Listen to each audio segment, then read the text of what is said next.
పూరా local. Welcome to పూరా local. Jubilee hills ఉప ఎన్నిక రాజకీయ వేడి పెరుగుతుంది. మంగళవారం నామినేషన్లకు చివరి తేదీ కావడంతో ప్రధాన పార్టీలు బిజీగా ప్రచారంలో నిమగ్నమయ్యాయి.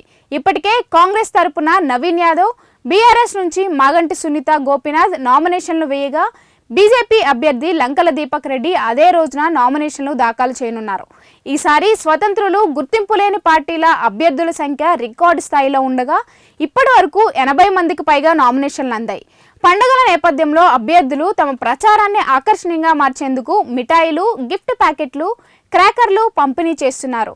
దీనితో పాటు దసరా, దీపావళి సందర్భంగా కొంతమంది తమ అనుచరులకు ఖరీదైన మద్యం సీసాలు పంచినట్లు సమాచారం. ఇక ప్రచారానికి కేవలం 17 రోజులు మాత్రమే మిగిలి ఉండడంతో రాజకీయ పార్టీలు వ్యూహాత్మకంగా ముందుకు సాగుతున్నాయి. జిల్లా స్థాయి నేతలు, మాజీ ప్రజాప్రతినిధులు జూబ్లీహిల్స్కు తరలివచ్చి అక్కడ గదులు అద్దెకు తీసుకుని మేనేజ్మెంట్ కార్యకలాపాల్లో పాల్గొంటున్నారు. ఓటర్ల వివరాల సేకరణ కోసం ఓటర్ హెల్ప్ లైన్ యాప్ను ఉపయోగించి ఎపిక్ కార్డ్ నంబర్ల ఆధారంగా పేర్లు, ఫోన్ నంబర్లు పొందుతున్నారు. ఇవి ఇప్పటి వరకున్న అప్డేట్స్. మరిన్ని అప్డేట్స్ కోసం చూస్తూనే ఉండండి పూరా లోకల్.